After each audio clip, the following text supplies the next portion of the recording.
안녕하세요. 말씀 메커리 740번째 시간 기도하심으로 시작하겠습니다.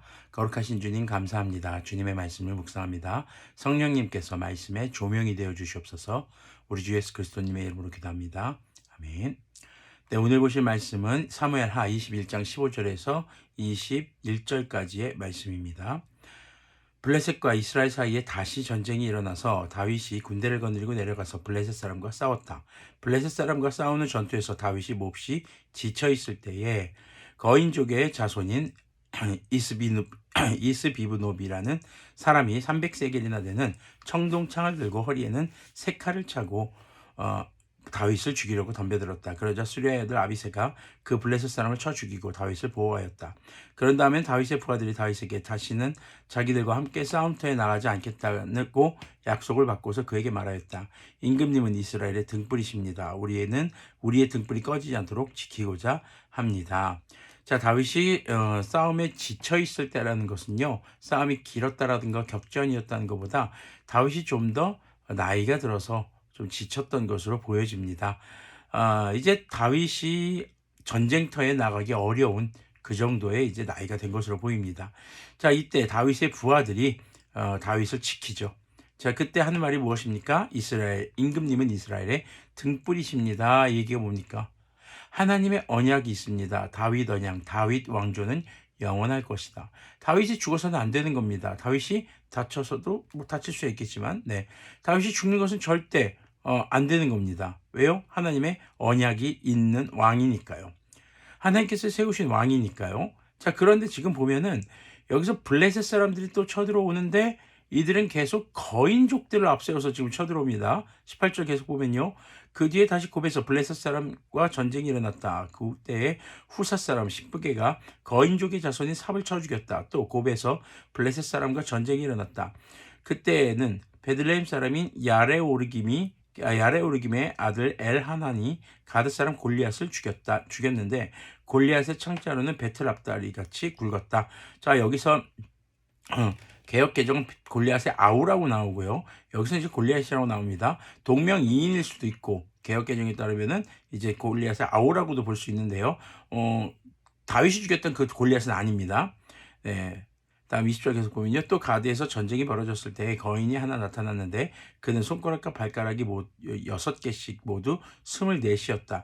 이 사람도 거인족의 자손 가운데 하나였다. 그가 이스라엘을 조롱함으로 다윗의 형 삼마의 아들 요나단이 그를 쳐 죽였다. 이 네 사람은 모두 가드에서 태어난 거인족의 자손인데 다윗과 그 부하들에게 모두 죽었다. 자, 가드에서 태어난 거인족. 자, 거인족 하면 우리가 떠오르는 이름이 있죠. 골리앗이죠. 여기 본문에 나오는 골리앗 말고요. 다윗이 물맷돌로 무찌른 골리앗입니다. 다윗과 골리앗의 전쟁, 누구와 누구의 전쟁이었습니까? 바로 하나님과 블레셋이 섬기는 신들의 전쟁이었죠. 하나님을 욕보이고 하나님의 민족을 이렇게 조롱하는 당시 골리앗을 하나님의 사람 다윗이 하나님의 도와주시는 힘으로 무찔렀던 이야기입니다. 오늘도 보면은 4명의 거인족들로부터 다윗을 지키는 다윗의 부하들이 등장을 합니다. 자, 이 부하들이 다윗을 지키는 이유는 뭐였습니까? 내가 좀 출세하려고 잘 보이려고 아닙니다. 하나님의 언약을 지키는 것입니다. 그것이 담겨있는 표현이 이스라엘의 등불이라는 표현입니다. 이 등불이라는 것은 성소 앞에 피우는 등불과도 같은 그런 것이죠. 그래서 그 등불이 꺼져서는 안 됩니다. 다윗 언약은 지속되어야 하는 것이죠. 자, 바로 하나님의 언약을 지키기 위해 생명을 건 사람들. 그럼 이들이 자신들의 힘으로 그 거인족을 이겼을까요? 거인족에 대한 이야기들, 그들이 쓰는 무기들, 그들의 발가락과 손가락을 다 합쳐보니까 24이었다. 뭐 이런 얘기도 왜 나오냐면요. 지금 당시 다윗의 부하들과는 스펙이 너무 달랐다는 겁니다. 이 거인족들이 더 거대했고 더 잘 싸우고 훨씬 더 무시무시했다는 것이죠. 하지만 그들을 다윗의 부하들이 무찔렀습니다. 그 근원은요, 바로 하나님입니다. 하나님의 언약을 지키는 사람들, 그리고 하나님의 신실하게 그 언약을 지키는 사람들 보호하시고 그들에게 승리를 주시는 모습을 우리는 볼 수 있는 것이죠. 자, 이 말씀을 오늘날 우리에게 어떻게 적용해 볼 수 있을까요? 우리가 믿고 기다리는 하나님의 언약은 하나가 남았습니다. 바로 우리 주 예수님 다시 오실 날, 그때까지 믿음을 잃지 않은 자들, 믿음을 지키고 주님의 말씀대로 따라 살아가며 주님을 예배하는 자들을 주님께서 반드시 구원하시겠다라는 바로 그 구원의 언약입니다. 우리는 그 언약을 지키는 사람들이 되어야 합니다.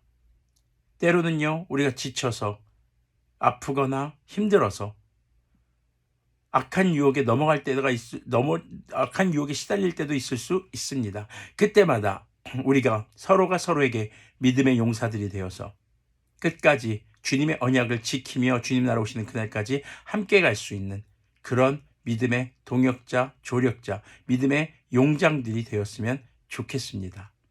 그렇게 하나님의 언약을 지키기 위해 힘쓰고 우리의 생명을 걸고 또 서로가 서로를 돌볼 수 있는 그런 그리스도인들이 되기를 소망합니다. 기도하겠습니다. 거룩하신 주님 감사합니다. 주님의 말씀을 묵상했습니다. 주님 다시 오실 그날의 언약을 기다리며 우리가 우리 자신의 믿음뿐 아니라 우리 주변에 함께 신앙생활하는 동역자들의 믿음을 지켜가며 보호해주고 힘이 되어주는 그런 믿음의 자녀들이 되도록 긍휼을 베풀어 주시옵소서. 우리 주 예수 그리스도님의 이름으로 기도합니다. 아멘. 네, 오늘도 많은 악한 영의 유혹들과 죄의 유혹들이 있을 것입니다. 혼자 힘으로 버티기 힘들 수 있습니다. 연락 주십시오. 함께 기도하겠습니다. 제가 버티기 힘들 때에도 기도해 주시기를 바랍니다. 우리가 함께 그렇게 서로가 서로에게 믿음의 용사들이 되어서 주님 나라 오시는 그날까지 그 언약이 이루어지는 그날까지 믿음을 이어가기를 소망합니다.